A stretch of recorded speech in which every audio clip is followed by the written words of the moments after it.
बच्चों को दुआएं, बड़ों को सलाम। फिजा है मेरा नाम, यू वाचिंग मॉर्निंग विद फिजा। सबसे पहले नाज़रीन, आज हम बात करते हैं साइबर बुलिंग के हवाले से। आप किसी का कोई नाम इंटरनेट के ऊपर लेकर कोई गालम गलौज करते हैं, किसी को बुरा भला कहते हैं। देखिए, कहने को तो हम ये कह देते हैं कि हम अपनी ओपिनियन दे रहे हैं, मगर आपकी ओपिनियन का मतलब ये नहीं है कि आप किसी को भी मुंह उठा के कुछ भी कह दें। आपका मुंह इस काबिल नहीं है कि आप किसी को भी कुछ कह सके। इस चीज़ को कहा जाता है साइबर बुलिंग। और बहुत सारी ऐसी जो सेलिब्रिटीज़ हैं, स्टार्स हैं, वो इसका शिकार होती हैं। सेलिब्रिटीज़ को आप साइड पे कर दें, चलें थोड़ी देर के लिए। आम जो आवाम है ना, वो भी इस चीज़ का बहुत शिकार होते हैं। एक तो ये है ना कि आपने किसी की कोई वीडियो लीक कर दी, कोई ऐसा काम कर दिया, उस पर तो आपके ऊपर कानून लागू होता ही होता है कि आप की पकड़ है ही है, बहुत सख्त है। मगर इसमें आप किसी को फिज़िकली कोई नुकसान नहीं पहुंचा रहे, कोई आपकी वीडियो लीक नहीं कर रहे, मगर आप उसका नाम लेकर उसके साथ गालम गलौज कर रहे हैं, गंदी घटिया 2 टके की बकवास कर रहे हैं, गंदी लैंग्वेज यूज़ कर रहे हैं, ठीक है, कैरेक्टर असैसिनेशन कर रहे हैं, ठीक है, और सिर्फ अपने 2 टके के व्यूज़ के चक्कर में, 2 कौड़ी के व्यूज़ के लिए, ठीक है, ये जो आप हरकतें करते हैं, जिससे आप किसी की ज़ात को हिट कर रहे होते हैं, ठीक है, अपना कंटेंट कुछ होता नहीं है बोलने के लिए, अपनी कोई अक्ल होती नहीं है, भैंस जो है ना वो चरने गई होती है, ठीक है, आगे पीछे कुछ ख़ानदान नहीं, कुछ नहीं, पता नहीं है, नस्ली है नहीं आगे से, और जो बकवास करनी होती है बकवास कर रहे होते हैं, शहजादे बने होते हैं अपनी तरफ से। गली का कुत्ता नहीं जानता आप लोगों को जिस तरीके की आप लोग बकवास करते हैं। आज ये शो, ये वाला जो सेगमेंट है मेरा, ख़ास उन घटिया लोगों के लिए जो 2 टके के हैं और 2 टके के कमेंट जो है ना करते हैं, मुंह से गालम गलौज करते हैं, गंदी लैंग्वेज यूज़ करते हैं, जिनकी माँ भी नहीं है, मुझे लगता है जिनकी बहन भी नहीं है, जिनकी कोई बेटी भी नहीं है। अगर ये माँ बहन और बेटी, ये 3 रिश्ते बता रही हूँ, माँ बहन बेटी वाले होते तो किसी की माँ बहन बेटी के ऊपर ऐसी बात नहीं करते। सेलिब्रिटीज़ भी शिकार हैं और आम आवाम की जो आम औरतें और मर्द हैं वो भी शिकार हैं। किसी को भी मुँह उठा के कह देते हैं भाई है। तो ये जो कौन है जो कह देते हैं, इसके ऊपर बात करेंगे आज क्या कवानीन है, इस पर डिस्कस करेंगे और उनको बताएंगे कि आपकी औकात क्या है, ठीक है, और आप कौन हैं और आपके साथ किया जा सकता है और कौन कौन से कानून आपके पास जो है ना लगते हैं और आप पे लागू होते हैं। तो आज अपनी शलवारें उठाइए और भाग जाइए, क्योंकि ये जो शो है ना, ये ख़ास उन 2 टके के व्यूज़ कमाने वालों के लिए जिनके पास कंटेंट कुछ नहीं है, किसी के लिए भी कुछ बोल के ना तो पैसा कमाने के लिए निकले और जाओ। अस्सलाम वालेकुम जी, कैसे हैं जी? मेरे पास ज़ैन कुरैशी मौजूद हैं और ज़बरदस्त माहिर कानून है।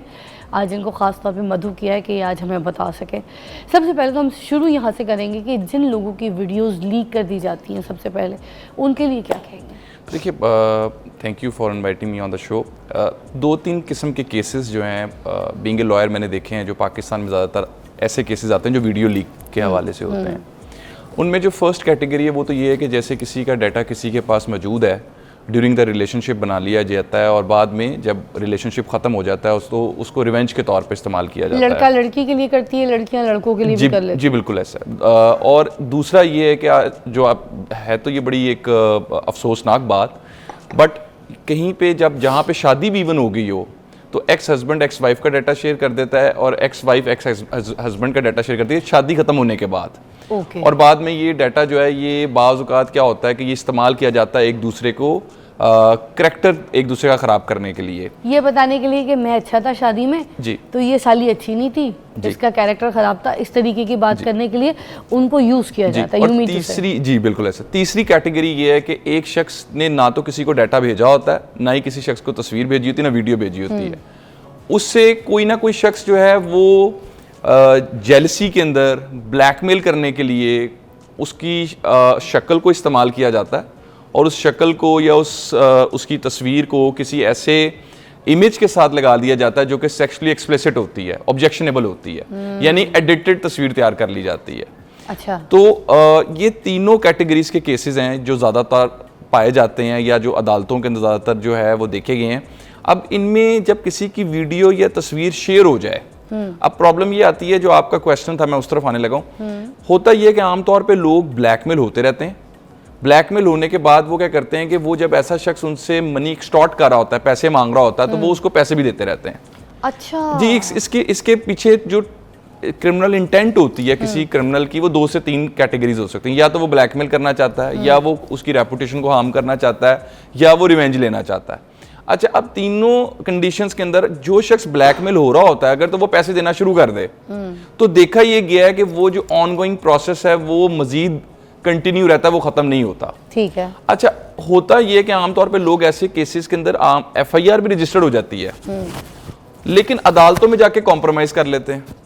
अच्छा, प्रेशर आ जाता है फैमिलीज का, रिलेटिव्स का आ जाता है। आमतौर पे लोग क्योंकि एक दूसरे को जानते होते हैं, कॉमन फ्रेंड्स भी होते हैं, कॉमन रिलेटिव्स भी होते हैं, तो वो क्या करते हैं, वो कोशिश करते हैं कि इन लोगों की फौरी तौर पे राजीनामा हो जाए।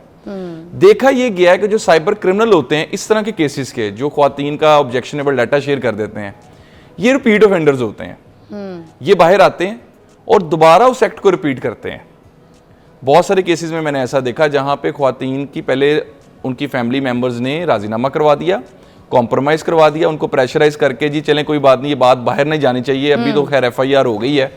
अल्टीमेटली ये देखा गया कि वो शख्स दोबारा आके ब्लैकमेल कर देते हैं। लिहाजा जो भी शख्स जो इसका विक्टिम है, एक तो वो उसको फौरी तौर पे चाहिए कि वो इसको रिपोर्ट करे, और उसके बाद अगर FIR हो जाए, रिपोर्ट करनी है वो किधर करनी है? FIA में करनी है? जी FIA साइबर क्राइम सर्कल में करनी है। अब उसका तरीकेकार ये है कि आप एक एप्लीकेशन ड्राफ्ट करेंगे, जो कि अभी आप जब एप्लीकेशन ड्राफ्ट करेंगे और ड्राफ्ट करने के बाद आप उसमें वो URL मेंशन करेंगे कि किस URL से ये तस्वीर जो है वायरल की गई है। URL से मतलब है कि अकाउंट डिटेल्स आप उसमें देंगे, और उसके अलावा ये है कि आप उसके अंदर तमाम वो इन्फॉर्मेशन प्रोवाइड करेंगे, और कि जिसमें आपको ये बताना पड़ेगा कि कौन कौन सी मैसेजेस किस किस को किए जा रहे हैं, वो तमाम स्क्रीनशॉट्स को आप साथ कर दें। अब जैसे आजकल एक नया इदारा नेशनल साइबर क्राइम अथॉरिटी के हवाले से भी क़याम में आया है, जहाँ पे जो इन केसेस को जो है आप रिपोर्ट कर सकते हैं। इवन पुलिस भी सर्टन केसेस के ऊपर जो है जुरिस्डिक्शन रख रही है, और पुलिस के अंदर भी सर्टन केसेस को ना सिर्फ रिपोर्ट किया जा रहा है बल्कि FIRs भी सामने आ रही हैं। अच्छा। तो इसमें मुतलका जो भी आपको नियरेस्ट जो आप समझते हैं कि आपको सर इसमें जो सजा होती है वो किस हद तक होती है? देखिए, सेक्शन 21 जो है उसके अंदर जो पनिशमेंट है वो तो 21 सेक्शन डील करता है ऑब्जेक्शनेबल तस्वीरों से रिलेटेड है। इसकी सज़ा है 5 ईयर्स, और इसमें अगर कोई किसी की तस्वीर को तैयार करता है, किसी को भेज देता है, इसको वायरल करता है, तो इसकी या ट्रांसमिट करता है, तो इसकी सज़ा जो है वो कानून के अंदर 5 साल। अभी वायरल नहीं की, सिर्फ बनाई है और उसको फ़ोन पे भेज के कोई धमकी दी हो किसी लड़की को, बेचारी को, तो क्या वो लड़की अगर कंप्लेन करती है तो भी उसकी 5 साल की सज़ा है? जी, अभी वायरल नहीं की, सिर्फ उसने बना के लड़की को भेजी है धमकी जो है ना, तो भी लड़की कर सकती है? जी बिल्कुल कर सकती है। देखिए, जब आप कि इंटेंट ये है कि आप किसी को सेक्सुअली इंटरसाइज कर रहे हैं, या आप उसको कह रहे हैं कि अगर ये एक्ट मेरे साथ दोबारा ना किया तो मैं ये कर दूंगा, या अगर आप उसे कह रहे हैं कि अगर मुझे पैसे ना भेजेगी ये तो मैं इसको ट्रांसमिट कर दूंगा, तो बेसिकली इंटेंशन तो क्लियर होगी। तो लॉ इंटेंशन के ऊपर बात करता है कि इंटेंशन क्या है किसी की, अगर उसके पास कोई डाटा आया है या तस्वीरें आई हैं, तो इंटेंट उसकी क्या है कि वो किसी को या तो रिवेंज, आउट ऑफ रिवेंज करना चाह रहा है, ब्लैकमेल करना चाह रहा है, या उसे मनी एक्सटॉर्ट करना चाह रहा है। Very nice. अच्छा, हम एक ब्रेक लेंगे, ब्रेक के बाद हमारे साथ रहिएगा। आपकी कॉल्स भी हम शामिल कर सकते हैं। अगर आप भी विक्टिम है, कहीं कोई आपको तंग कर रहा है, कोई परेशान कर रहा है, या किसी ऐसी सिचुएशन में कि आपको रास्ता समझ नहीं आ रहा कि आपने कंप्लेन कहाँ करनी है, किस जगह जाना है, किससे बात करनी है, किस तरीके से उनके अकाउंट्स को ब्लॉक किया जा सकता है, करवाया जा सकता है, तो ये सारी चीज़ों को जानने के लिए आज का शो है। हमारे साथ ब्रेक के बाद शामिल हो।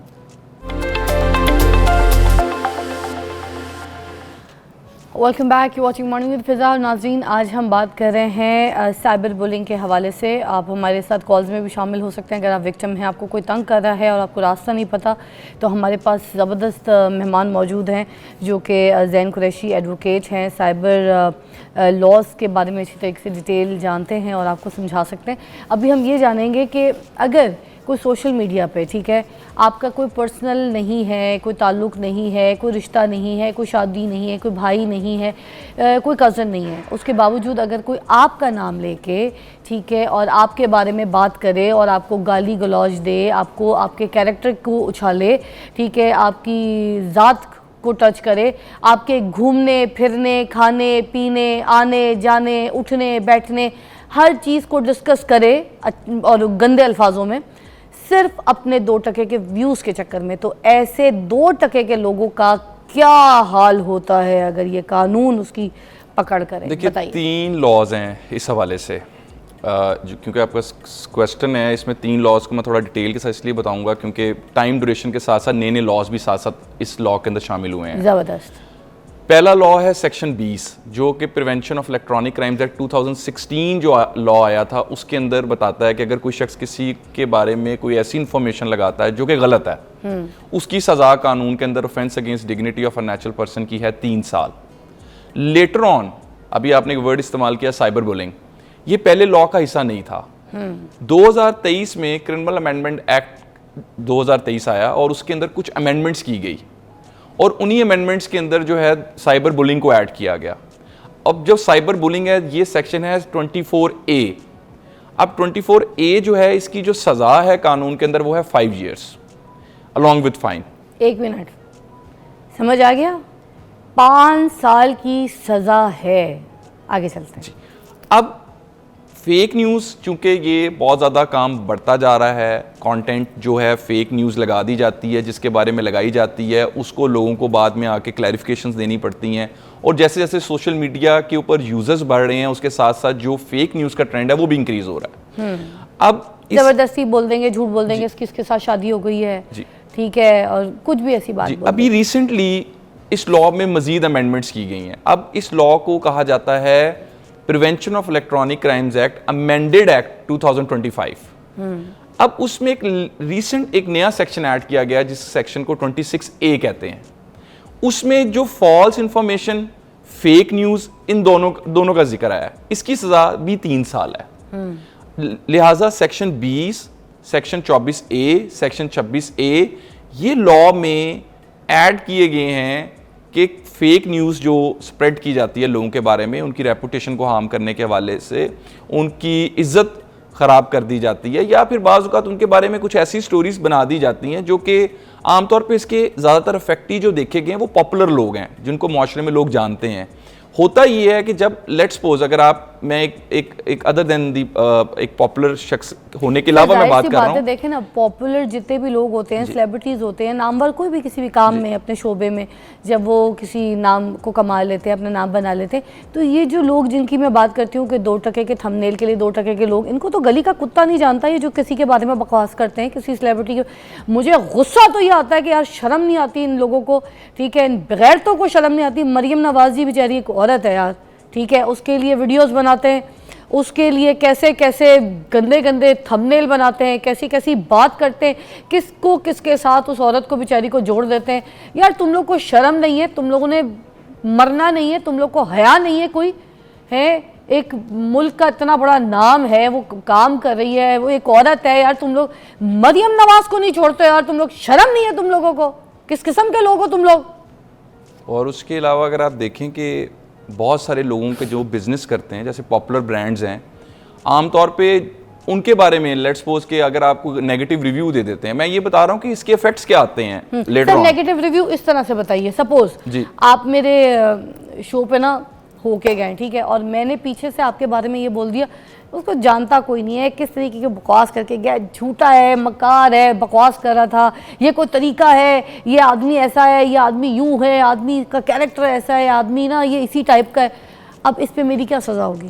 देखिए, यही मैंने वीडियो बना के सोशल मीडिया पे अपलोड कर दी है। जी मैं यही ऐड करना चाह रहा हूँ कि अब देखें, अगर ये जो आप इन्फॉर्मेशन बता रहे हैं ये फेक न्यूज़ है, और आपका मैंने नाम भी लिया, जी डेफेमेटरी है, तो इसमें जैसे मैंने बताया, अच्छा न्यूज़ नहीं है, बस मैंने आपकी बदतारीफियां करनी है किसी भी तरीके से कि इसको तमीज़ नहीं है, ये काला रंग का कपड़े क्यों पहन के आया था, इसने चश्मा क्यों लगाया था, इसने बाल क्यों कटवा लिए, अजीब तरीके सेक्शंस जो मैंने पहले बताया, सेक्शन 20 बताया, सेक्शन 24A बताया, सेक्शन 26A बताया, ये सारे वो सेक्शन है जो इससे रेलिवेंट है, इसी के साथ है, जी इसी के साथ रेलिवेंट है। जो सारी गुफ्तगू आप इस किस्म की करें जो किसी को डिफेम करने के लिए है, किसी की रेपुटेशन को हार्म करने के लिए, या उसको मुआशरे की नजर में गिराने के लिए है, तो बेसिकली हमें ये समझना होगा, ये हम या कोई अगर माशरे में बदनाम हो गया या किसी की लीक वीडियोस हैं, या कोई ऐसे लोग हैं उनके साथ किसी ऐसे अच्छी औरत को या किसी मर्द को उनके साथ मिलाना, उनके साथ कंपेयर करना या कोई ऐसी बातें करना, ठीक है, देखिए जी बिल्कुल ऐसा है। देखिए, ये भी यही चीजों में शामिल होता है। सोच भी बिल्कुल होता है। देखें, सोशल मीडिया का बेसिकली जो मकसद है ना, वो लोगों की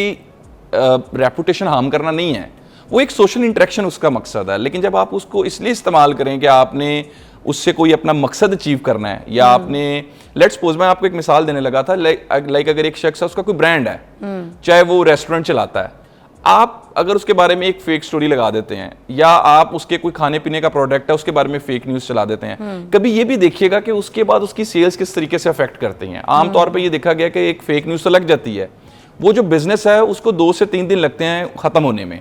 अब उसमें हो सकता है किसी की 50 साल की मेहनत शामिल हो। तो मैं अक्सर लोगों को जब भी ये टॉपिक पढ़ा रहा होता हूँ, क्योंकि पढ़ाने से भी थोड़ा सा ताल्लुक है, तो मैं ये अक्सर कहता हूँ कि एक फेक न्यूज़ कितना इम्पैक्ट किसी की लाइफ पे डाल सकती है। लाइक किसी की शादी खत्म हो सकती है, किसी का ताल्लुक खत्म हो सकता है, किसी की प्रोफेशनल लाइफ मुतासिर हो सकती है, किसी की ज़िंदगी पे कोई भी उसका इम्पैक्ट आ सकता है। तो सोशल मीडिया के व्यूज़ और कंटेंट को स्प्रेड करने के चक्कर में बाज़ औक़ात क्या होता है कि लोग इस किस्म की खबर फैला देते हैं कि उसके जो इफेक्ट्स होते हैं वो पूरी जिंदगी लोगों की जिंदगियों पे चलते हैं। मिसाल के तौर पे लोग ये भी खबर चला देते हैं कि किसी शख्स की डेथ हो गई है। हाँ सर, मुझे तो बहुत बार मारा है, पता नहीं किस यूट्यूबर ने। जी। अब उसमें क्या होता है कि बाज़ औक़ात वो उसकी डेथ की जो कॉज है वो किसी पुरानी स्टोरी के साथ रिलेट कर देते हैं। अब उसमें क्या होता है कि बेसिकली मकसद उनका यही होता है कि उसको डिफेम करना है।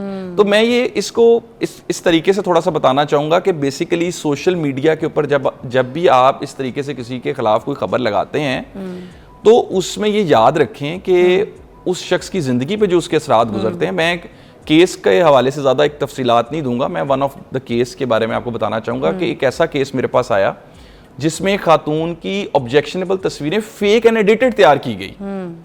लाहौर का केस नहीं था, लाहौर से किसी बाहर के सिटी का केस था, और उस खातून ने सुसाइड कमिट कर लिया। या अल्लाह।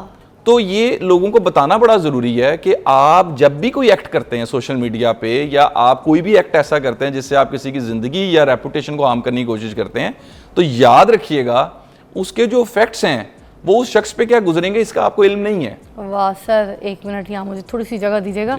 वैसे मैं आपको थैंक यू कह दूं क्योंकि आपने तो आज वो चीज़ें बता दी जो मुझे लगता है लोगों को पता ही कोई नहीं थी, मुझ समेत। मैं आपको बोलूँगी सबसे पहले तो ये मैसेज मेरी सारी बहनें, सोशल मीडिया की जितनी भी एक्ट्रेसेस हैं, जितनी भी सेलिब्रिटीज़ हैं, पहले तो औरतों के लिए, मर्दों के लिए भी है ये, मगर पहले मेरी बहनों के लिए। बेचारी हानिया आमिर है, ठीक है, आयज़ा है, और इकरा है, माहिरा ख़ान है, ठीक है। स्ट्रगल है इनके पीछे, इनकी मेहनत किया है, इन्होंने काम किया है, स्ट्रगल करके अपने एक मुकाम पे पहुंची हैं, ठीक है। इन बेचारियों के बारे में भी मैं कितनी न्यूज़ देखती हूँ, मुझ समेत, मैं अपने आप को भी ऐड करूँगी। हम सब के बारे में ऐसी ऐसी बातें बोलने के लिए आपको, जिनको गली का कुत्ता नहीं जानता, आप खड़े हो जाते हैं और कुछ ना कुछ बोल के अपने अकाउंटों को चमकाने के लिए, पैसा कमाने के लिए कुछ भी बकवास कर देते हैं। तो आप आज ये गौर से सुन लें। पहले तो मैं सेलिब्रिटीज़ को मैसेज दूंगी कि आपके पास ये पावर है कि आप इनकी शिकायत करें तो 5 साल की जो है ना, उनको कैद बामुशक्कत होगी, इनकी सज़ा है, सख्त कड़ी सज़ा है। ये नहीं कि आपकी तस्वीरों को एडिटेड करें, तो करते ही आप लोगों के साथ, आपके कैरेक्टर्स के ऊपर भी चढ़ाव करने की कोशिश करते हैं, ठीक है। जैसे अस्तगफिरुल्लाह नाउज़ुबिल्लाह, I don't want to say anything live. तो आप लोग इनकी सिर्फ कंप्लेन करें ताकि इन जैसों का, आप चुप ना रहें। मैं चुप नहीं रहती, मैं बोलती हूँ। देखिए मैं आज भी अपने शो पे बोल रही हूँ। आप मेरी बहुत प्यारी बहन है, मैं आप सबको बोलूँगी, रिक्वेस्ट करूँगी कि आज अगर हम आवाज़ उठाएंगे, हम किसी एक ऐसे घटिया इंसान का अकाउंट बंद करवा के, ब्लॉक करवा के, ठीक है, जो पूरी इस तरह की गंद फैला रहा है माशरे में, सोशल मीडिया पे, उसकी पकड़ करवाएंगे और उसको सज़ा दिलवाएंगे, तो आगे कल को कोई हमारा कोई जानने वाला और कोई दूसरा और कोई तीसरा जो है ना, इस तरीके का अटैम्प्ट नहीं करेगा, इस तरीके की हरकत नहीं करेगा। हर औरत की इज़्ज़त है, हर लड़की की इज़्ज़त है। अगर लड़की को माशरे में इसी तरीके से, औरत को माशरे में इसी तरीके से सोशल मीडिया पे गंदे लफ्ज़ों से पुकारा जाएगा, गंदी तरीके से उनको गालियां दी जाएंगी और गंदा उनको कैरेक्टर पे जो है ना उनके खिलवाड़ किया जाएगा, तो फिर इसकी पकड़ करवाने के लिए हम सारे मिलेंगे, तो फिर इनकी पकड़ होगी। तो मैं आपको ये बता दूँ कि कानून इनकी ऐसी पकड़ करेगा। आप अब हट के मैं अब उन लोगों के साथ भी ज़रा रब्ता कर लूँ, कि जो लोग इस तरह की हरकत करते हैं ये रील खास तौर पे सुन लें, जो सोशल मीडिया पे किसी का नाम लेके किसी को बुली करते हैं, किसी के बारे में फजूल की बकवास या राय कायम करने की गंदी कोशिश करते हैं, गंदे लफ्ज़ों के साथ, अपने जले कुकड़े गंदे घटिया जो लफ्ज़ और शक्लों के साथ, तो ये जो कानून है आपकी ऐसी पकड़ करेगा कि वो स्पीड ब्रेकर बनता है ना, जब कभी हम गाड़ी में जा रहे होते हैं सामने एक स्पीड ब्रेकर आता है ना, वैसा एक स्पीड ब्रेकर बनेगा जिसमें आपकी कमर को पक्का करा दिया जाएगा। कानून आपको उधर से नसने नहीं देगा क्योंकि सीमेंट करा के पक्का कर देगा, और हमें जाते वक्त ये लगेगा हम तो स्पीड ब्रेकर पे से गुजरे हैं, तो वो स्पीड ब्रेकर नहीं होगी, तो कबर होगी जो पक्की हो चुकी होगी। तो बहुत ख्याल से, तमीज़ से, ठीक है। नेक्स्ट टाइम आज के बाद किसी ने अगर किसी औरत के बारे में सोशल मीडिया पे कोई बात की, तो तुम लोग जितने 2 टके के थंबनेल के लिए और 2 टके की व्यूज़ के लिए काम करते हो ना, उसके बाद तुम लोग का कोई किया पांचा भी कोई नहीं पूछे। अपनी शलवारों के पैंचे उठाओ और निकले यहाँ से, ब्रेक लीजिएगा।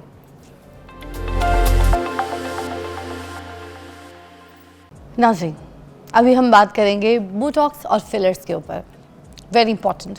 देखिए दुनिया इस तरफ आ गई है और दुनिया जो है वो इसको यूज़ कर रही है, ठीक है, और इसका बड़ा ट्रेंड चल रहा है।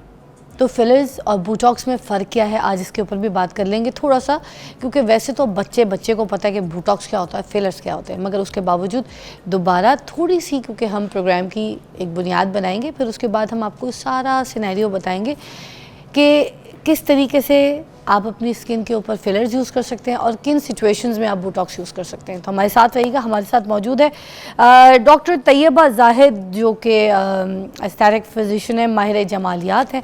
अस्सलाम वालेकुम। जी वालेकुम सलाम। कैसी है? अल्हम्दुलिल्लाह, आई एम गुड। अच्छा, खुद भी बहुत प्यारी सी है। Thank you. वाह। तो मुझे ये बताइए कि बोटॉक्स और फिलर्स का फ़र्क पहले तो। जी ओके ओके। अच्छा जी, जो बोटॉक्स है ना, ये कंसेप्ट लोग समझते हैं कि बोटॉक्स को लिप में कर लेंगे तो वो बड़े हो जाएंगे। अभी लोगों को ना इतना कंसेप्ट नहीं है कि फिलर बोटॉक्स में डिफरेंस क्योंकि आपके पास तो क्लाइंट्स आते हैं, आपको फिर बोल देते होंगे कि बिल्कुल ऐसे होता है ना, कर दे। तो मैं पहले 15 मिनट समझाती हूँ कि बोटॉक्स और फिलर 2 डिफरेंट चीज़ें हैं। जो बोटॉक्स है बेसिकली इट इज़ टॉक्सिन। एक ये टॉक्सिन है, ये टॉक्सिन का मतलब जरासीम है, ठीक है। हाँ, और हम उसका कैसे यूज़ करें, मसल्स को रिलैक्स करने में हम उसको यूज़ करें। लाइक हम उससे रिंकल्स को फेड अवे कर सकते हैं, रिंकल्स को, जैसे कि crow's feet around the eyes आ जाते हैं विद एजिंग, ये हमारे माथे पे 11 बन जाएगा, माथे पे फ्रॉन लाइन्स आ जाएंगी, सैड फेस हो जाएगा। इन तमाम चीज़ों को जो मसल्स को रिलैक्स करता है वो बोटॉक्स है। अच्छा। और बहुत अच्छी, बहुत मज़े की लुक आ जाती है आफ्टर बोटॉक्स ना। 9 मंथ्स इसका स्टे होता है और it's a safe procedure if it is done by safe hands. वो जो हॉलीवुड फेस बनता है वो बोटॉक्स से बनाया जाता है, फिलर से बनाया जाता है? एक कॉम्बिनेशन है, ये कॉम्बो है, ये दोनों चीज़ें करनी पड़ती हैं। जी बिल्कुल, दोनों चीज़ें करनी पड़ती हैं। और अब हम आते हैं फिलर्स की तरफ। ये जो अब फिलर्स नाम से जाहिर हो रहा है, फिलर का मतलब है फिलिंग, ठीक है ना। तो अब जो कोई कहता है कि हमारे होंठ भरे कर दें या गालें जो हैं थोड़ी सी ऐसी गोलू और प्लम्पी हों, तो we do it with fillers. अच्छा। मैंने फिलर्स के कुछ साइड इफ़ेक्ट्स हैं जो उसके ऊपर भी बात कर लेते हैं, जिस वजह से लोग डरते हैं।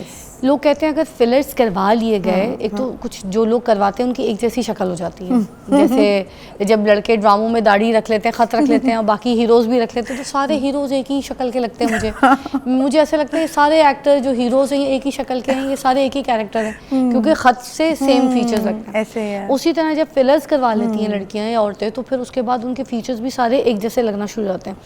अब फिलर्स के बारे में कहा जाता है कि वो थोड़े टाइम के बाद वो नीचे आ जाते हैं, गिर जाते हैं, ठीक है, जिसकी वजह से लोग कहते हैं कि जब फिलर्स गिरते हैं तो शक्ल बुरी लगती है, अजीब सी लगती है, एलियन शक्ल बनना शुरू हो जाती है। तो इसमें क्या सच्चाई है, कितना ख़तरा है, ये सब कुछ भी बताइए। एक्चुअली ये ना मिसकंसेप्शन है कि फिलर गिर जाता है, ऐसा नहीं होता। फिलर जो है उसकी तो लाइफ ही 1 ईयर है। हिलुरोनिक एसिड फिलर की बात कर रही हूँ, जो जेल फिलर है। अच्छा। बहुत टाइप्स के फिलर हैं, वो वैसे कौन से टाइप्स बता दें? हिलुरोनिक एसिड है, कैल्शियम फिलर है, बायोस्टिमुलेटर फिलर्स हैं। These are called the permanent fillers. Okay, ठीक है। हिलुरोनिक भी परमानेंट है? नो, हिलुरोनिक एसिड की लाइफ है 1 ईयर मैक्सिमम। अच्छा। कुछ वो डिसॉल्व हो जाता है? ये डिसॉल्व हो जाता है, okay. क्योंकि हिलुरोनिक एसिड जेल फॉर्म में होता है, हमारे स्किन के अंदर ही डिसॉल्व हो जाता है। ठीक है। और जहाँ तक आपने बात की गिर जाते हैं, ऐसा नहीं होता। मैं वही कहने लगी हूँ दोबारा, अगर if they are done with the skilled hand, proper आप डॉक्टर के पास जा रहे हो, टेक्नीशियन और पार्लर पे नहीं जाके ये काम करा रहे हो, क्वालिफाइड एस्थेटिक डॉक्टर है, तो वो आपको बहुत तरीके से और एक सेफ हैंड्स में आप रह के जब काम होगा तो ऐसा कुछ गलत नहीं होगा। फिलर्स को हमेशा डीप बोन के ऊपर करते हैं, ठीक है, सुपरफिशियल फिलर प्रॉब्लमेटिक होते हैं। तो डीप आप करते हो और वो अच्छे से फिक्स होता है, अपनी जगह पे ही रहता है और इन्हांसमेंट देता है और बड़ी अच्छी लिफ्टिंग फेस की आ जाती है। तो ऐसा नहीं है कि वो गिर जाता है। अच्छा, मुझे बताइएगा कि अगर किसी का फेस थोड़ा सा बल्की है, चीक्स हैं उसके ऑलरेडी, यू नो, फेस में उसके फैट्स अच्छा खासा है, कुछ लोगों के बेबी फैट नहीं जाता, हाँ, exactly. एक एज में भी जाके नहीं जाता, exactly. मोस्टली पठानी जो हाँ, हमारी खातून लड़कियां होती हैं, उनके ऑलरेडी गाल बड़े खूबसूरत, ठीक है, वैसे ही पिंक होते हैं और उनके बल्क होते हैं, मतलब सारे प्लम्प वाले होते हैं गाल वगैरह। तो उनको अगर कभी मुझे लगता है फिलर की जरूरत पड़ जाए तो उनका मुंह क्या बड़ा हो जाएगा? वो ये घबराती भी होंगी बेचारी। हाँ, फिलर हर एक के लिए आइडियल नहीं है। अच्छा, ठीक है। बोटॉक्स तो हम हर एक के लिए आइडियल कह ही सकते हैं क्योंकि रिंकल्स तो आने ही हैं, सबको ही आने हैं। फिलर हर एक के लिए आइडियल नहीं। वो जो मुंह बड़ा हो जाता है वो फिलर से होता है? हाँ। हाय हाय। तो हम अब जिनका मुंह ऑलरेडी प्लम्प है, लिफ्टेड है, उनको ज़रूरत नहीं है। जिनका वॉल्यूम लॉस नहीं है उनको फिलर्स की ज़रूरत नहीं है। अच्छा, जिनका वॉल्यूम लॉस हो गया उनको फिलर्स की तरफ आना चाहिए। फेस लिफ्टिंग के और भी बहुत से प्रोसीजर्स हैं, जैसे कि हम हाइफू से करते हैं, which is non surgical face lifting. ये अल्ट्रासाउंड वेव्स होती हैं, मशीन है जिससे हम फेस को लिफ्ट करते हैं। तो अगर जिनका चेहरा ऑलरेडी भरा है लेकिन उन्हें लग रहा है कि बुढ़ापा भी आ रहा है, तो उनको हम हाइफू की तरफ लेकर आएंगे। अच्छा, मैं ब्रेक के बाद वापस आती हूँ, मैं हाइफो की कुछ कॉस्ट चीज़ें भी आपके साथ शेयर करती हूँ, क्योंकि हाइफो is expensive procedure, right?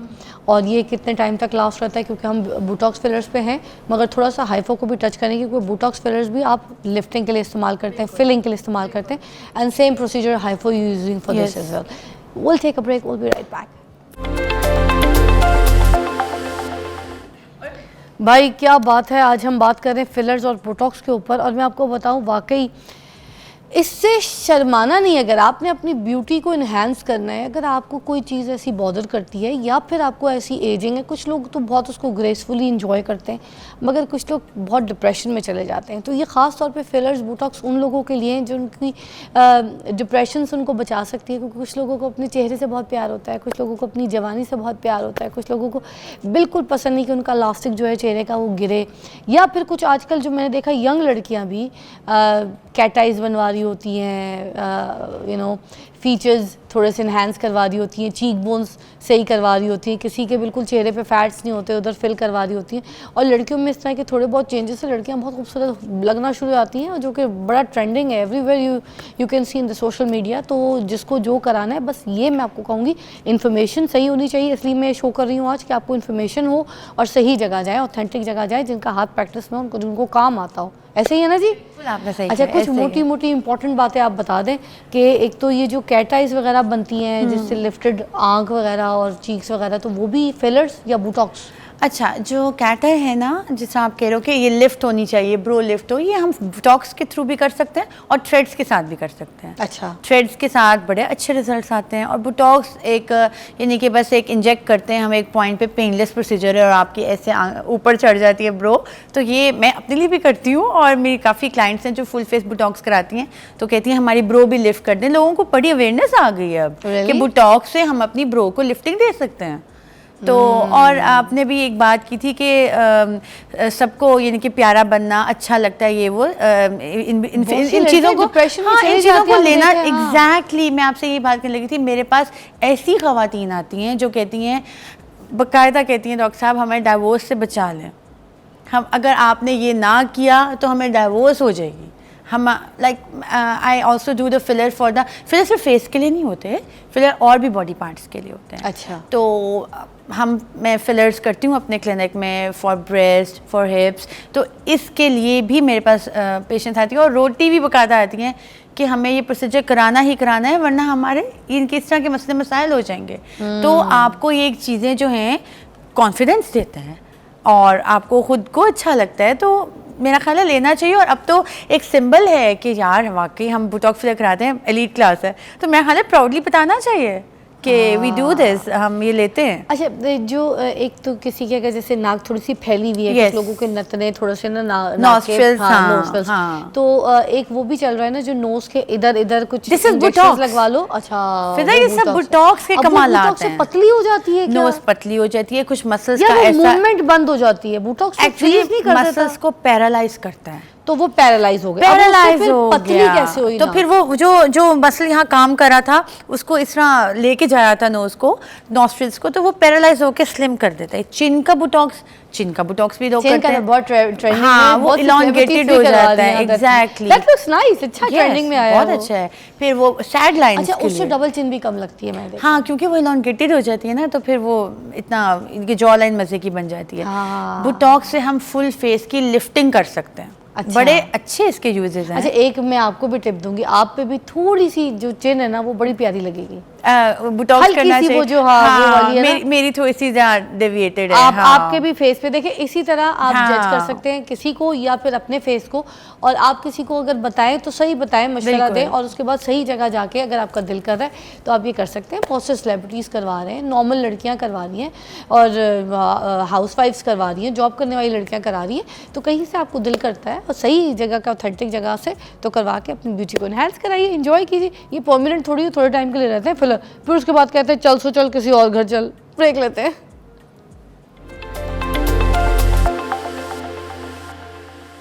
Welcome back, watching morning with Fiza. और नाज़रीन, आज हम बात कर रहे हैं बुटॉक्स और फिलर्स के ऊपर। अच्छा, ये जो फिलर्स करवाते हैं लोग, ठीक है, तो फिलर्स के एक तो कॉस्ट बता दें, ठीक है। अगर ये एक इंजेक्शन जो है वो पूरे चेहरे पे काम करता है, उसको रखवा सकते हैं, बाद में भी लगवा सकते हैं, स्टेप बाय स्टेप यूज़ कर सकते हैं। अपने साथ लेके जाना होता है, रख के डॉक्टर के पास जाना होता है, क्या प्रोसीजर है, कितनी उसकी लाइफ होती है, कब तक इस्तेमाल कर सकते हैं, ये वाली चीज़ें भी बता दें। ठीक हो गया। अच्छा, जो फिलर है ना, इसकी कॉस्ट की आपने पहले बात की। कोरियन फिलर्स की डिफरेंट रेंजेस हैं, डिफरेंट कॉस्ट है। यूरोपियन की डिफरेंट कॉस्ट है। कोरियन थोड़े से लेस एक्सपेंसिव हैं। यूजुअली आपको इस टाइम मार्केट में 25 से 35,000 की रेंज में 1 ml फिलर कोरियन मिल जाता है। ओके, हाँ। और 1 ml 1 काफ़ी ml होता है filler- या उससे भी कम लगता है फेस पे? 1 ml फिलर जो है ऑलमोस्ट कम ही है फेस के लिए। अच्छा। लेकिन ये हमें देखना पड़ता है अकॉर्डिंगली कि हम फेस यहाँ तो बहुत स्किनी है, तो उसके लिए हो सकता है हमें 4 ml फिलर यूज़ करना पड़े, ठीक है। लेकिन अगर ये डिपेंड करता है, हर एक के फेस के ऊपर डिपेंड करता है कि इसके ऊपर कितना ml फिलर लगेगा। लेकिन जो एक सिरिंज होती है ना, एक वायल जो होती है, वो 1 ml की आती है, ठीक है। और जैसे आपने कहा, हाँ, साथ लेके जा सकते हैं, रख सकते हैं, बिल्कुल ऐसा है कि फिलर आपने एक दफ़ा किया है, लाइक 1 ml फिलर हम यूज़ करें, तो अगर हमें लग रहा है कि नहीं अभी इसको ज़रा सेट होने दें, 3-4 दिन लगते हैं सेट होने में फिलर को, तो आप टचअप के लिए दोबारा आ सकते हैं। डॉक्टर के पास अपने पास डॉक्टर रख सकता है फिलर। कितने दिन तक वो रह सकता है? वो रह सकता है, उसका कोई इशू नहीं है। वो, हाँ, रूम टेम्परेचर पे रह सकता है। महीना भी? तो हाँ, महीना भी, वो कोई मसला नहीं है। ठीक है। तो बाकी रेंज, हाँ, ये कब तक लास्ट करते हैं, कब तक? फिलर की लाइफ जो है आपके फेस में ऑलमोस्ट 1 ईयर तक है। 1 year, not 9 months to 1 year। मतलब अगर किसी ने 35,000 लगाए तो 1 साल 9 महीने उसका फेस जो है अच्छा जहाँ पे डाला है वो रहेगा, बिल्कुल रहेगा। ठीक है। और फिर हम आ जाते हैं यूरोपियन फिलर्स पे। उनकी कॉस्ट ज़्यादा होती है, डिफरेंट, इटली का है, स्विट्ज़रलैंड का है, डिफरेंट फिलर्स हैं, कॉस्टली ज़रा होते हैं डिफरेंट ब्रांड्स के लिहाज से। 50 to 60K तक रेंजेस हैं, इससे भी कुछ ज़्यादा हैं, मगर लाइफ इतनी ही है, 18 माह 12 माह कुछ इस तरह। करवाना कौन सा चाहिए, कौन सा सेफ है? आपने सारे सेफ हैं। कोरियन मुझे बहुत पसंद है, सारे सेफ हैं, जबकि सस्ता है। हाँ, जबकि सस्ता भी है। कोरियन भी अच्छा है, यूरोपियन भी अच्छा है। कोरियन क्यों पसंद है आपको ये फिलर? क्योंकि ज़्यादातर ना हमारी आवाम कोरियन कराती है, क्योंकि रेंज पॉकेट फ्रेंडली है ना, और सबको पता होता है कि इसने चले तो जाना है एक साल तक, तो आप इनके थोड़ा सा बजट फ्रेंडली हो जाता है आपके लिए। इसके अलावा फिलर्स की ना और टाइप्स भी हैं। कैल्शियम फिलर्स होते हैं, बायोस्टिमुलेटर फिलर्स होते हैं। कैल्शियम फिलर्स जो हैं as compare to hyaluronic acid filler, calcium filler की लाइफ थोड़ी सी ज़्यादा होती है। अच्छा। और उसका एक बेनिफिट ये है कि वो कोलेजन भी प्रोड्यूस करता है। अब जो हेलुरोनिक एसिड फिलर है ना, उसने तो एक जेल की तरह बैठ जाना जाके।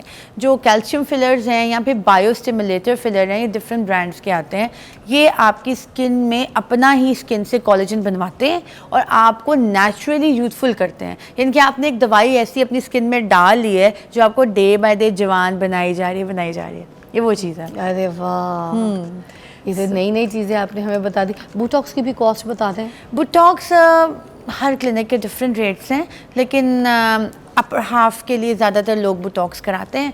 वो रेंजेस तकरीबन 25 से 35 के रेंज तक, 20 से 25 हज़ार के रेंज में अपर फेस बोटॉक्स लोग कर देते हैं यूजुअली।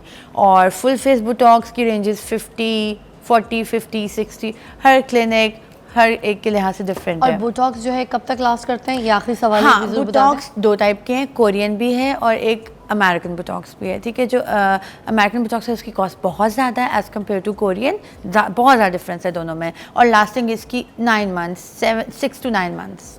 वाह, thank you so much Taiba, Thank बड़ी you. अच्छी इन्फॉर्मेशन आपने हमें दी। हमें पता है अब कि कौन सी चीज़ कितने की, कहाँ पे, और कौन से जो है ना ब्रांड की अच्छी है। मतलब उन्होंने कोरियन की ज़्यादा मुझसे तारीफ़ की है, यहाँ पे उन्होंने बताया कि Korean is one of the favourite इनका।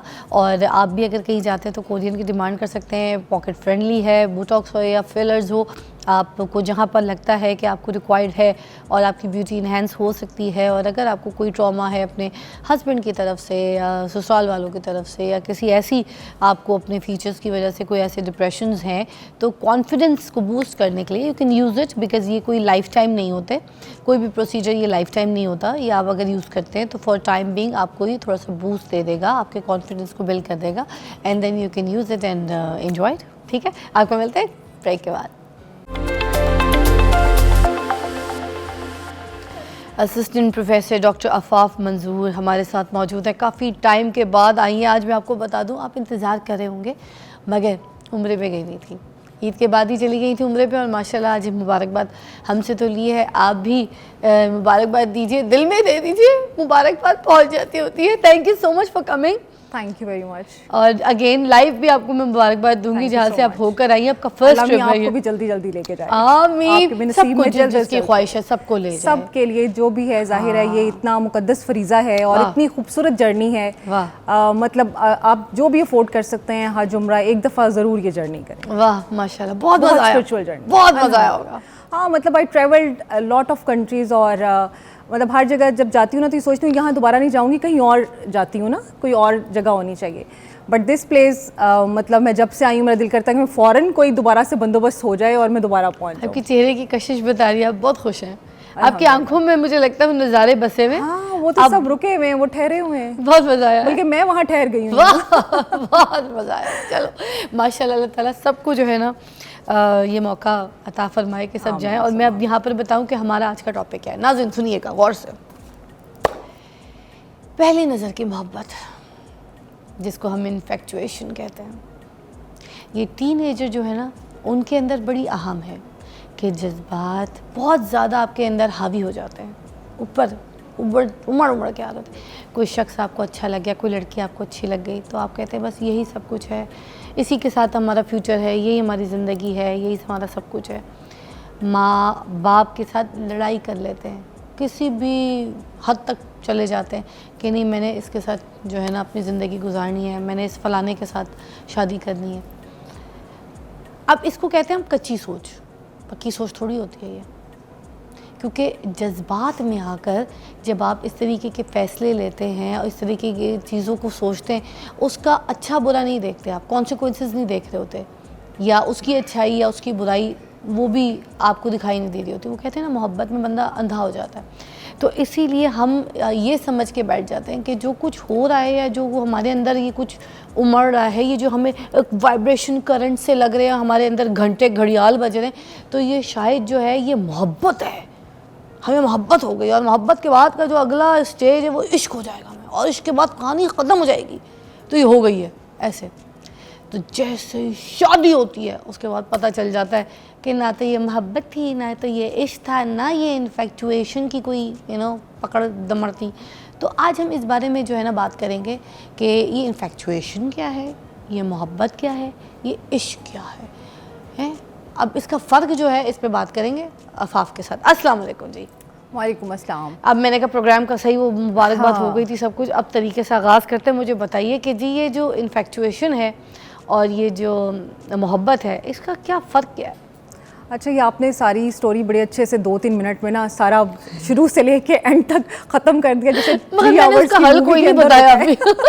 नहीं, आपने बता दिया, अंजाम भी बता दिया कि कहाँ से शुरू होती है और कहाँ ख़त्म होती है। लेकिन वो कहते हैं ना कि काश के तेरे दिल में उतर जाए मेरी बात। वाह।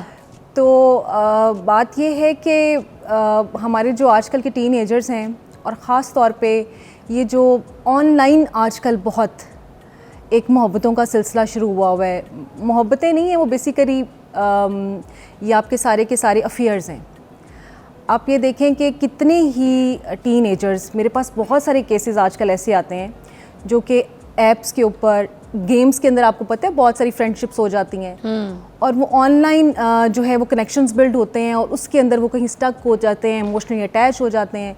लेकिन वो मोहब्बत बिल्कुल ऐसी है जैसे आप किसी तख़य्युल से मोहब्बत कर रहे होते हैं ना, यानी आपके सामने तो वो प्रेजेंस नहीं है, वो जो तख़य्युल है वो आपके दिमाग में बने महबूब की कोई सूरत है, खलाई मोहब्बत। हाँ, खलाई मोहब्बत ही समझ लीजिए, ठीक है।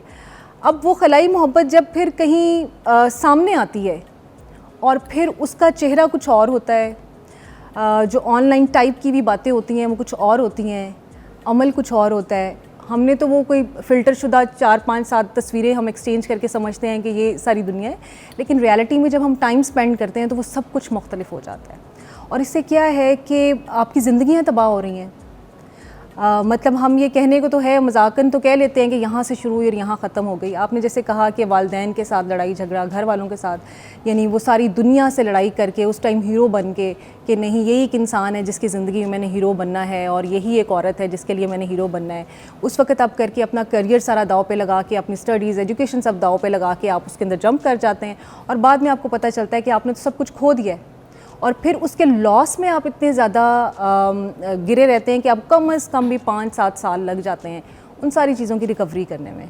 और फिर खुदा न खास्ता अगर इस तरह की शादियों में जो मोहब्बतों के बाद शादियां होती हैं उसमें अगर बच्चे पैदा हो जाते हैं तो आप देखें कि ख़ानदानी निज़ाम का क्या हाल होता है। तो ये बड़ी डेंजरस किस्म की स्टोरी है। ये जो कॉलेज और स्कूल, कॉलेजेस की मैं पहले बात करती हूँ, यूनिवर्सिटीज़ में ये जो लड़का लड़की होते हैं, ठीक है, एक दूसरे के साथ दोस्ती भी होती है, प्यार मोहब्बत इन्फेक्चुएशन, जो भी अपने सिलसिले को जो भी नाम दे रहे होते हैं, मगर उनके बीच में लड़ाइयाँ भी बहुत चल रही होती हैं, फिर भी साथ रह रहे होते हैं, हर वक्त लड़ाई। और जब पूछो तो कहते हैं ये तो हम मोहब्बत में हैं, हमें तो बहुत ज़्यादा शदीद मोहब्बत है, तो लड़ाई तो होती है मोहब्बत। तो ये इनके बारे में भी ज़रा बात कीजिएगा। देखिए, लड़ाई तो मोहब्बत में हो सकती है, ऐसी कोई बात नहीं है, लेकिन ये जिस तरफ आप इशारा कर रही हैं ना कि हर वक्त का आपस में लड़ाई झगड़ा करना, एक दूसरे पर ट्रस्ट ना करना, उसकी वजह यही है कि आप सिर्फ उनकी ज़ाहिरी खूबसूरती से या ज़ाहिरी चीज़ों से मुतासिर होते हैं, लेकिन आप उसकी जो एक्चुअल सारी रियलिटीज़ होती हैं उसमें आप जाना ही नहीं चाहते, आप वो अपनी आँखों का वो वाला पर्दा हटाना ही नहीं चाहते। तो वो क्या होता है कि जो चीज़ें आपकी पसंद की उसके साथ मैच हो रही होती हैं वो आप एक्सेप्ट कर रहे होते हैं, और जहाँ वो ज़रा सी चीज़ें डेविएट कर रही होती हैं वहाँ फ़ौरन आपकी लड़ाई या कॉन्फ्लिक्ट आ जाता है और आप वो पर्दा नहीं गिरा रहे जो कि रियलिटी का पर्दा है।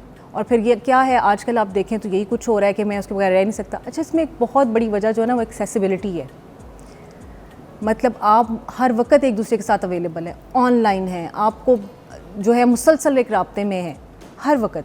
पुराने ज़माने में आप देखें ना, जो हम किस्से कहानियाँ पढ़ते हैं मोहब्बतों की कि किसी ने महबूब को ख़त लिखा तो सोच समझ के कोई लफ्ज़ लिखे जाते थे कि ये ख़त उसने पढ़ना है और 10 दफ़ा पढ़ना है। अब क्या होता है, अब आपको पता है कि आप हर 1 सेकंड के बाद एक मैसेज भेज सकते हैं, तो आप कुछ भी कह दें और आप उसको दोबारा डिलीट भी कर दें, आप स्टेटस भी लगा के किसी को अपनी जो है फीलिंग्स का इजहार कर देते हैं, किसी को आप मॉनिटर भी करते हैं कि अच्छा अगर यहाँ पे उस पे ऑनलाइन नहीं है तो वहाँ पे ऑनलाइन होगा। मतलब ये वो सारी बातें हैं जो मेरे पास आते हैं लोग और वो बच्चे बताते हैं कि हम इस तरह सफ़र कर रहे हैं और ये सारी चीज़ें हमारी इमोशनल स्टेट को ख़राब कर रही हैं। अब वो क्या है कि उसको एक मुसलसल राब्ते की दुनिया में उसको वो मौजूद है और मल्टीपल चीज़ें भी हैं उसके पास, यानी ऐसा भी नहीं है कि वो एक ही किसी इंसान के साथ अटैच है, मल्टीपल अफेयर्स चल रहे हैं। तो वो उसमें आप देखें कि वो क्या उसका हाल होगा, वो तो ऐसे जंप्स कर रहा है ना, एक वाटर में से दूसरे वाटर में, दूसरे वाटर से तीसरे वाटर में। So what they are doing.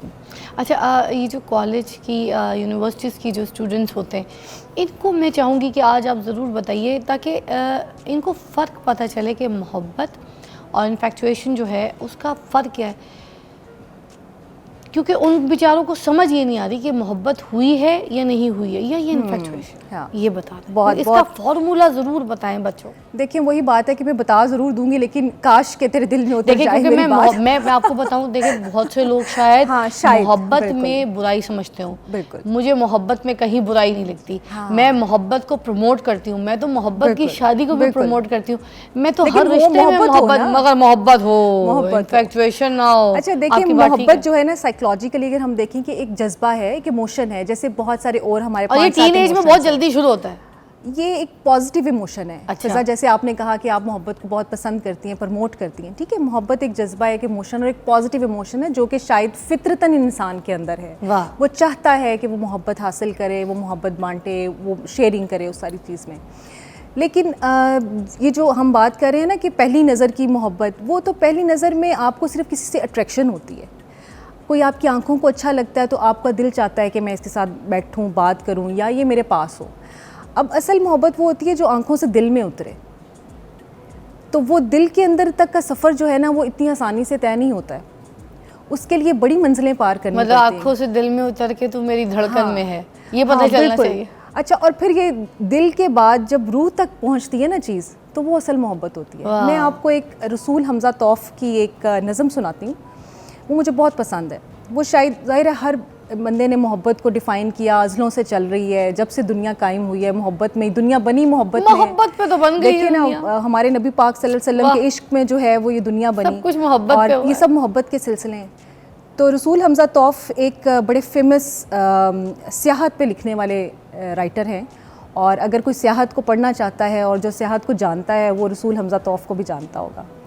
वो कहते हैं, उन्होंने एक नज़म लिखी अपने महबूब के लिए, और उसने उनसे मुखातिब होकर कहा कि अगर इस दुनिया में तुम्हें 1000 मर्द मोहब्बत करने वाले हों और चाहते हों, तो याद रख लेना कि उसमें से रसूल हमज़ा तौफ एक होगा। और अगर तुम्हें 100 मर्द चाहता हो तो उसमें से भी रसूल हमज़ा तौफ एक होगा। अगर तुम्हें 10 मर्द मोहब्बत करते हों तो यकीनन उनमें से एक रसूल हमज़ा तौफ होगा। और अगर तुम्हें सिर्फ़ एक इंसान इस दुनिया में मोहब्बत करता हो तो वो भी रसूल हमज़ा तौफ होगा। अच्छा, नज़म अभी यहाँ ख़त्म नहीं हुई। फिर उन्होंने कहा कि अगर तुम्हें लगे कि इस दुनिया में तुम्हें कोई मोहब्बत नहीं करता, तो समझ लेना कि कहीं दूर पहाड़ों में रसूल हमज़ा तौफ मर गया है। तो ये होती है मोहब्बत जो निभानी पड़ती है, जिसे साथ लेके चलना पड़ता है। हम लोग ये जो मोहब्बत है बहुत जज्बातियत है, क्योंकि जज्बातियत की उम्र है ना, जो आपने टीनेजर्स की बात की, कॉलेज यूनिवर्सिटीज़ के स्टूडेंट्स की बात की, उसमें मेरे ख्याल में हमारे आजकल के लाइफस्टाइल के भी बहुत मसाइल हैं।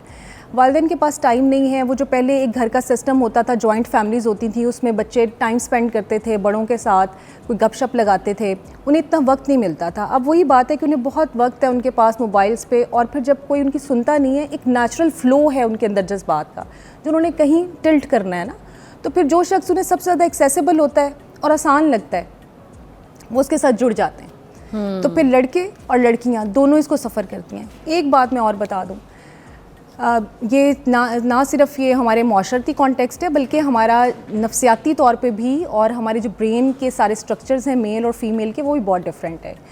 मर्द के लिए जो मोहब्बत है ना, वो एडवेंचर हो सकती है बहुत हद तक, लेकिन औरत के लिए पछतावा बन जाती है।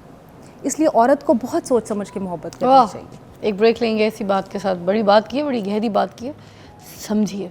ब्रेक के बाद और बात करते हैं।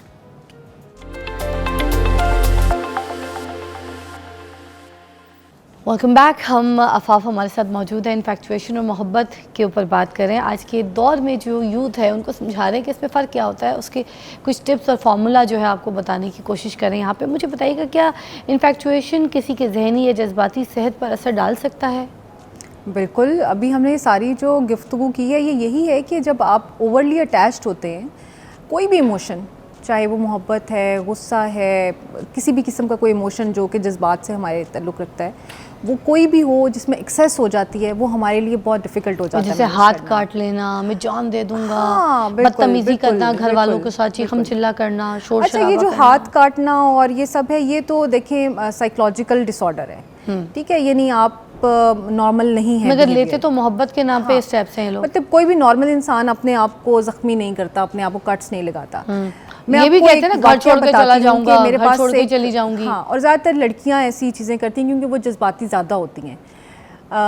मेरे पास एक लड़की आई है, तो वो आप यकीन करें कि उसके ना ऐसे ऐसे इस तरह मुख्तलिफ, पहले तो मैंने देखे तो यहाँ लगे हुए थे ना, तो वो उसने बताया कि जो रीसेंट उसका कोई ब्रेकअप हुआ उसमें यहाँ थे। फिर मैंने उससे पूछा कि कभी पहले भी तुमने किया, तो उसने ऐसे बाजू यहाँ तक की, तो आप यकीन करें फिजा वो यहाँ तक। आय हाय।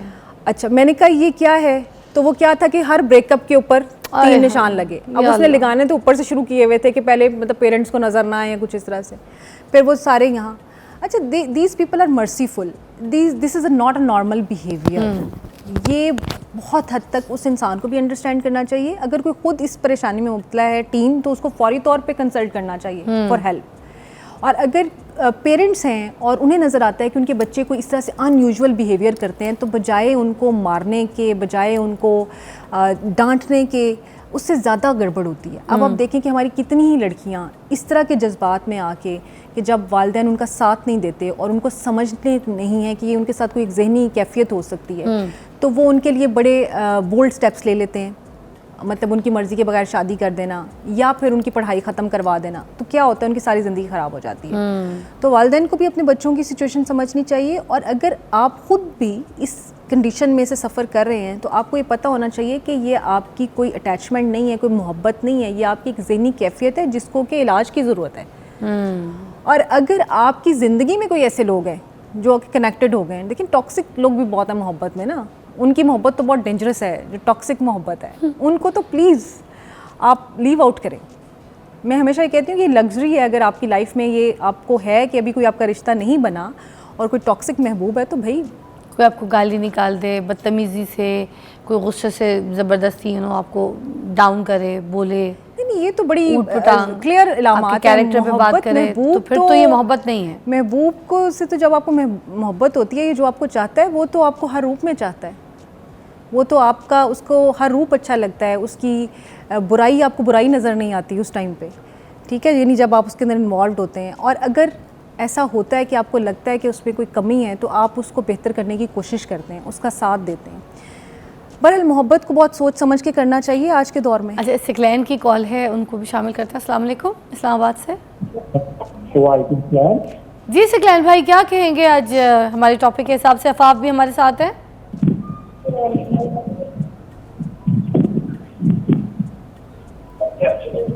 आवाज़ नहीं मुझे आपकी आ रही। जी जी मैम, कैसी हैं आप? गुड। क्या कहेंगे आज के टॉपिक पे? अच्छा मैम, ये जो आपने शादी है, आवाज़ नहीं आ रही मुझे, पीसीआर में बताइएगा फिर। क्या मैंने मतलब बहुत अच्छा है, आपके मेहमान है, मुझसे बहुत प्यारी है। मेरा क्वेश्चन ये है आपसे, ये जो मोहब्बत है, इसके बारे में अपना कहते हैं, होनी चाहिए कि नहीं होनी चाहिए? पीसीआर में बताइएगा क्या कह रहे हैं भाईजान। फर्स्ट साइड वाला जो लव होता है, ओके, 24 साल इनकी उम्र है। फर्स्ट साइड जो लव होता है वो होता है या नहीं होता, उसमें क्या हकीकत है, क्या करना चाहिए इंसान को? देखिए बिल्कुल 24 साल की उम्र एक मैच्योर एज है, इतना कोई कम उम्र नहीं है कि हम कहें कि इसमें आप मैच्योर फैसला नहीं कर सकते। और दूसरी बात यह है कि ये तो हकीकत है फ़िज़ा कि अगर आपको किसी से मोहब्बत होती है तो पहली नज़र में ही होती है। हाँ, इस पे मेरा कोई दूसरी राय नहीं है। मेरा ज़ाती गाना पहली नज़र में ऐसा जादू कर गया, सही बात है। देखिए ना, हम आज तक जितनी भी मोहब्बत के किस्से कहानियाँ हमने पढ़ी और स्टोरीज हमारे सामने हैं, एग्जाम्पल्स हमारे सामने हैं, उनकी मोहब्बत हमेशा फर्स्ट साइट की मोहब्बत, पहला खुमार, ऐसे शायर पागल थोड़ी है सब, ये गाने तेरे पॉपुलर। शायरों में मैं कुछ कमेंट नहीं करती उनके लिए। मैं पहली बार बलिए दिल गया हार बलिए, ये सब किस लिए है? तो जो मोहब्बत होती है ना, वो पहली नज़र में ही होती है। अगर आपको इतना सोचना पड़े कि यार मैंने इससे मोहब्बत करनी है नहीं करनी, और बहुत वक्त लगे आपको इससे मोहब्बत करने में, तो वो मोहब्बत नहीं हो सकती, वो कोई चाहत या उल्फत हो सकती है। मगर देखिए, मैं एक और बात बोलूँगी। देखिए, बंदे को ना एक बार किसी को देखा, मोहब्बत हो गई, ठीक है ना, और उसके बाद वो कुछ और निकला, तो बाद में जलालत भी तो हो सकती है। बिल्कुल हो सकती है, ठीक है। अच्छा, अब आपको अगर किसी से फर्स्ट साइट पे जो मैं देखें, फर्स्ट साइट में हमेशा जो होती है ना, वो अट्रैक्शन होती है।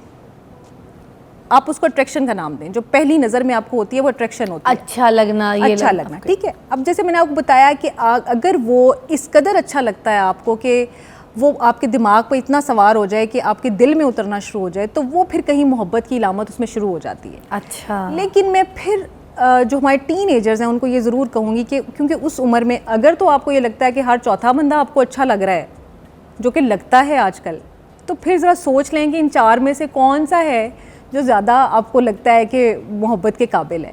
लेकिन अगर आपको 4 लोग एक वक्त में अच्छे लग रहे हैं ना, तो वो मोहब्बत नहीं है, वो नहीं हो सकती मोहब्बत। मोहब्बत में तो फिर जब एक महबूब एक है फिर ना, वो फिर 4 नहीं हो सकते। तो अगर आपको कोई एक इंसान पसंद आया है, लेकिन अगेन वही बात है, क्योंकि बच्चे हमारे ये सुन रहे हैं प्रोग्राम, तो वो क्योंकि हम उस लेवल की बात कर रहे हैं कि शायद जिस उम्र में जाके आपके पास ये सेंस आ जाती है या आप ये सोच लेते हैं कि यार ये मोहब्बत जो है ना ये आगे पीछे नहीं हो सकती। बेसिकली मोहब्बत तो रूह का कनेक्शन है ना। अच्छा, एक और फ़िज़ा आपको बड़ी इंटरेस्टिंग बात बताऊं जो रिसर्च भी हमें बताती है और जो हमने मोहब्बत पे लिटरेचर देखा है और हमें ये नज़र आता है, जो मर्द की मोहब्बत होती है ना उसमें बहुत शिद्दत भी होती है और बहुत कम मर्द होते हैं, यानी आप ये कह लीजिए कि कोई 10% ऐसे होंगे, शायद उससे भी कम होंगे, जिनकी मोहब्बत औरत की मोहब्बत से कई ऊपर वाला दर्जा रखती है। अच्छा, बिल्कुल। अगर मर्द सही मोहब्बत करता है ना तो वो औरत से कई दर्जे ऊपर है। आप देख लीजिए हिस्ट्री उठा के, जितनी कुर्बानी मर्द ने दी होगी वो नहीं हो सकती। अगर कोई वाकई ही मर्द किसी की मतलब जो कहते हैं ना मोहब्बत में पागल होना या अपने हवास खो देना, वो मर्द औरत की मोहब्बत में खोता है। और औरत अगर तो पता कैसे चलेगा फिर इस चीज़ और का? अगर औरत किसी की मोहब्बत में हवास खोती है ना तो वो सिर्फ औलाद होती है। पहले यहाँ तो ये क्लियर कर देना ताकि ये जो बहनें बेचारी वहाँ अटक गई हैं, मैं खुद अटक गई, मुझे भी आपने छोड़ दिया बीच में। समझाएं ये कि अगर कोई मर्द किसी औरत से मोहब्बत करता है, औरत को कैसे पता चलेगा कि ये जो है ना सच्ची मोहब्बत करता है? पहले कॉल ले लूँ फिर आप। बिल्कुल जी, कौन है जी? इलियास लाहौर से। हाँ जी, लाहौर से। अस्सलाम वालेकुम। वालेकुम। इलियास क्या कहेंगे? जी, मैं ये कहूँगा, मेरी भी ना ऐसे पहली नज़र में ही 14 साल पहले शादी हुई थी एक डिस्टेंस से। अच्छा।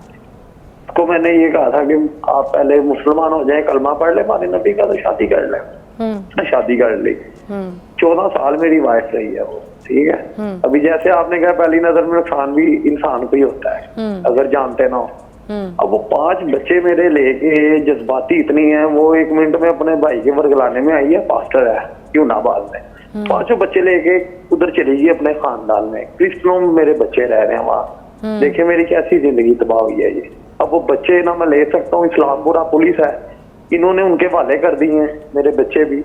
मैं बड़ी मुश्किल उसकी जज्बात की वजह से, उस लड़की की। हाय अल्लाह, कितनी तकलीफ में बेचारे। जामिया नमिया में हमारे फतवे भी हुए हैं, सब जमातों में फतवे हुए हैं, पर कुछ भी नहीं होता। आपको हम ब्रेक के बाद वापस आते हैं ना, तो यहाँ पर उसके आपके इसी मसले के ऊपर बात भी करते हैं, ठीक है? एक ब्रेक के बाद। अच्छा जी, जो हमारे पास कॉल आई थी उसके हिसाब से हम जवाब लेना चाहेंगे। अफाफ, जिनको मसला हुआ है, 5 बच्चे लेके जो है वो बेगम चली गई हैं और अब उनके साथ मसला ये है कि वो बच्चे ले भी नहीं सकते क्योंकि कानून है, डिफरेंट है। और देखिए फिजा, जैसे हम अभी बात कर रही थी, जो पहली नज़र की मोहब्बत उन्होंने कही कि मुझे हुई, तो पहली नज़र की मोहब्बत में चंद लम्हे ही चाहिए होते हैं ना, वो सिर्फ चंद लम्हों की बात है, ये जहन में रखें। लेकिन जो शादी करने का फ़ैसला है वो उम्र भर का फ़ैसला है। वो आपके 14 साल लग जाएँ, 40 लग जाएँ, जितने भी लग जाएँ, तो आपने वो फ़ैसला बड़ा सोच समझ के करना है। आपने बहुत सारी और चीज़ें भी देखनी है, उसका किरदार देखना है, उसकी फैमिली देखना है, उसके रिलीजियस ट्रेंड्स देखने हैं, सब चीज़ें आपने देखनी है कि क्या वो आपकी कंपैटिबिलिटी है या नहीं है।